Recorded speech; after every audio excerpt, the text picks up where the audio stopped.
Shalom, shalom, bien-aimé. Voilà, nous sommes encore dans notre tranche Ephata Alex. Notre thème d'aujourd'hui, c'est toujours sur la foi. Et qu'est-ce que nous allons parler sur la foi aujourd'hui? Aujourd'hui, sur la foi, nous allons parler de la foi audacieuse. Pourquoi? Puisqu'il y a plusieurs sortes de foi. Il y a des foi légères, foi normale, foi influençable et il y a la foi audacieuse.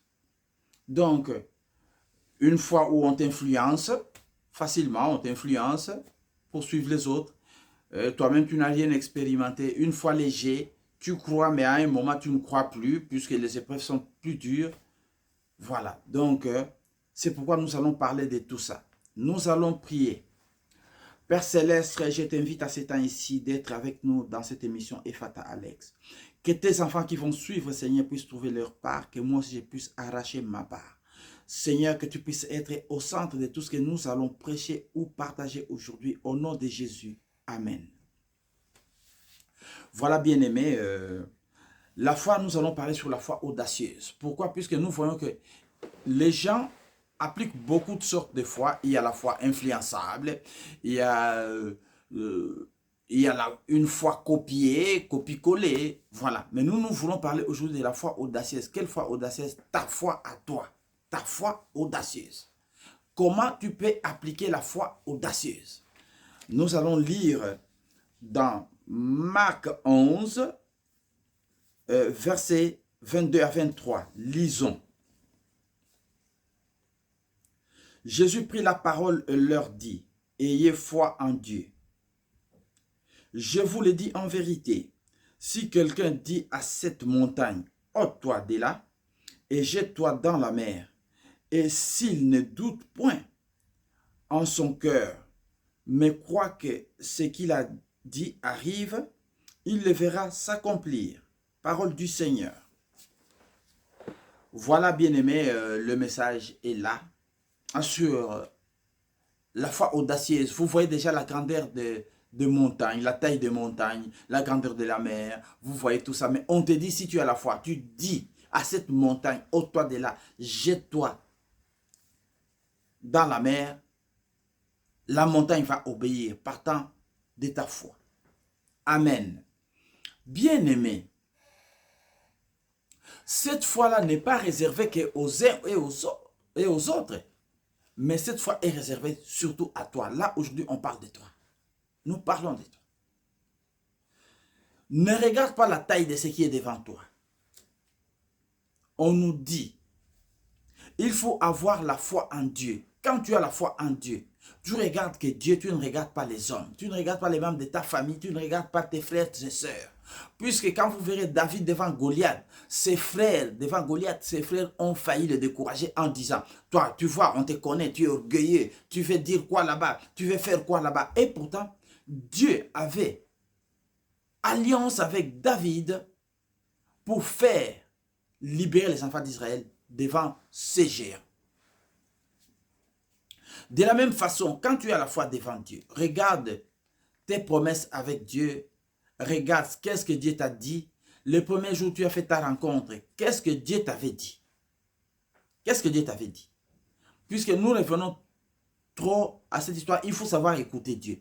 Il faut que Dieu puisse te parler toi-même. Vous aimez toujours qu'il puisse vous parler à travers un évangéliste, à travers un pasteur, à travers. Toi-même, tu n'as jamais eu confiance envers ton Dieu. Il faut avoir confiance. C'est pourquoi on dit avoir foi en Dieu. Si tu as la foi en Dieu, tu dois l'écouter.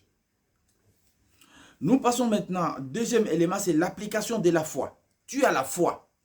Quand tu as la foi, il faut maintenant ouvrir ta bouche et parler. Quand tu parles sans peur. Quand tu parles avec assurance. Quand tu parles avec confiance. Quand tu parles sans peur. Tu es à l'aise. Maintenant, ce que tu vas sortir, avec ces attitudes que je viens de citer là, va toucher Dieu et Dieu va les faire. Quand tu parles, tu as des doutes, laisse. Puisque la chose à éviter, c'est avoir des doutes intérieurs. Avoir une doute intérieure. Il y a des gens, Il peut dire quelque chose devant les gens, mais intérieurement, il a des doutes. Ah, ce que je vais dire là, est-ce que cela va s'accomplir?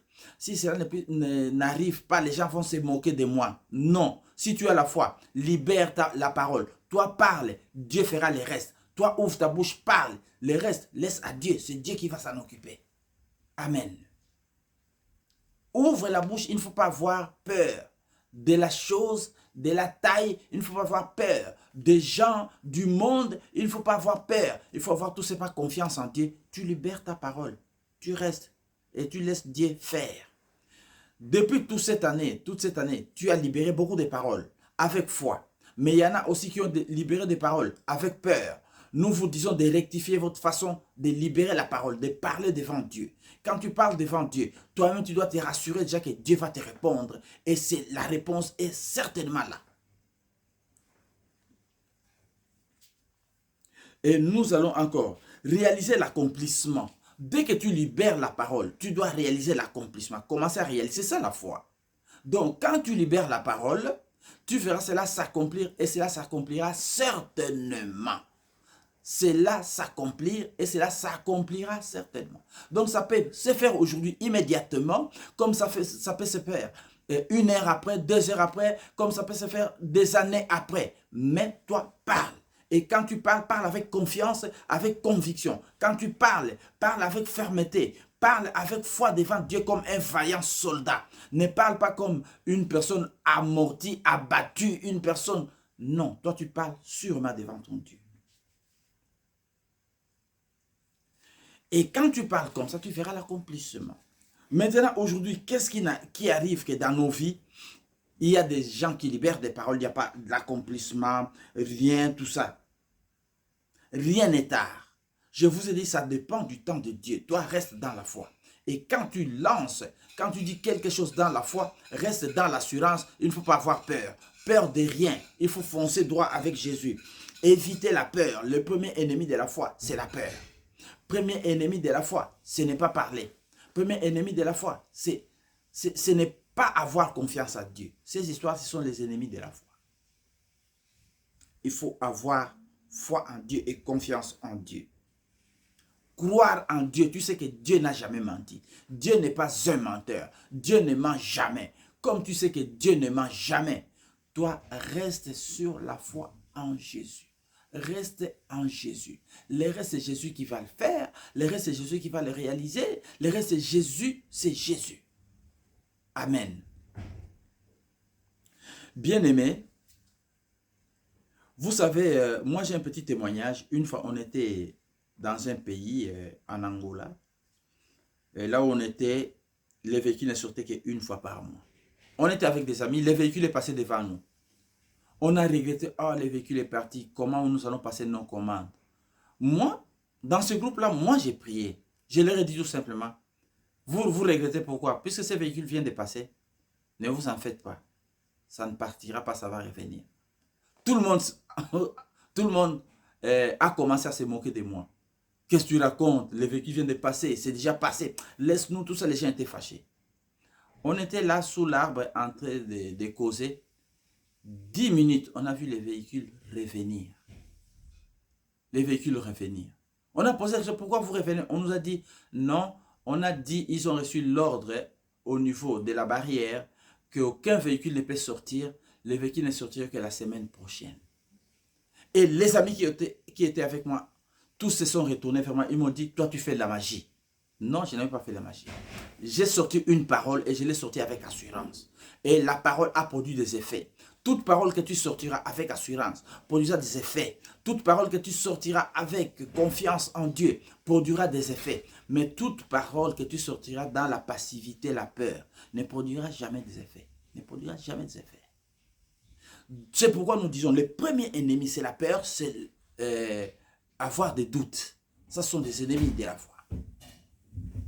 Maintenant, là, aujourd'hui, nous vous demandons d'appliquer la foi audacieuse. Tu vois une montagne, tu ordonnes, ôte-toi de là, tombe dans la mer. Ça quittera de là, ça tombera dans la mer. Comme vous avez vu là derrière moi. Tu donnes les ordres. Il faut donner des ordres. Et quand tu donnes des ordres, et tu restes confiant en Dieu et attaché en Dieu. Donc, que personne ne puisse te faire reculer. Tu n'as pas à copier la foi d'une autre personne. Tu n'as pas à copier la façon de croire d'une autre personne. Tu n'as pas à copier ton... si tu ne crois pas ton Dieu, copie le mien. Non. Tu dois chercher aussi ton Dieu. Tu as vu comment son Dieu opère? Oui. Cherche ton Dieu. Toi, face à face, dis-lui. Donc, aujourd'hui, on vous communique la foi audacieuse. Durant l'année, tu avais prié. Il y a des histoires que tu as demandé que tu n'as pas vu s'accomplir. Mais la foi, cela va s'accomplir certainement. Il y a des histoires que tu as demandé que Dieu n'a pas encore réalisées. Mais ta foi, Dieu va les réaliser et cela va s'accomplir certainement. Il faut avoir la foi à Dieu et non la foi aux hommes. Je l'avais dit, David, on l'avait découragé par ses frères. Toi, tu es orgueilleux, qu'est-ce que tu fais dire? Mais lui s'est tenu à sa promesse envers son Dieu et la confiance. Et il avait vaincu les géants. Il l'avait vaincu. C'est comme ça que Goliath était tombé. Toi, pour faire tomber Goliath, il faut ta foi. Il faut ta foi. Il faut avoir la foi. Il faut avoir la foi. Ne regarde pas à gauche, à droite. Qu'on se moque de toi. Que tu puisses être pécheur ou pas. Applique la foi. Applique la foi et laisse le péché. Applique la foi, abandonne le péché. Applique la foi, abandonne les péchés. Amen. Je vais prier. Nous allons tous suivre la prière. Je lève ma main. Père Céleste, à ce temps-ci, j'ai prié par le pouvoir qui m'a été conféré les jours de mon baptême, par le pouvoir qui m'a été conféré les jours de l'effusion du Saint-Esprit et par le pouvoir qui m'a été conféré les jours de ma consécration. Tu avais dit, tu sais adhérer mes paroles pour les accomplir. Seigneur, je lève mes mains pour tous ceux qui n'ont pas de documents. Maintenant, donne les documents. Pour tous ceux qui sont malades à ce temps-ci, Seigneur, que tu puisses les guérir. Je te vois toucher les gens à la tête, toucher à la poitrine, toucher aux épaules, toucher le cœur, toucher les foies, toucher les poumons, toucher l'estomac. Je te vois toucher le bas-ventre. Je te vois guérir les pieds. Seigneur, les membres inférieurs, les paralytiques, à cet ainsi dans nos familles, Seigneur, qui puissent être guéris. Ceux qui ils ont des problèmes mentaux, Seigneur, à cet ainsi, que tu puisses guérir tous ces problèmes-là.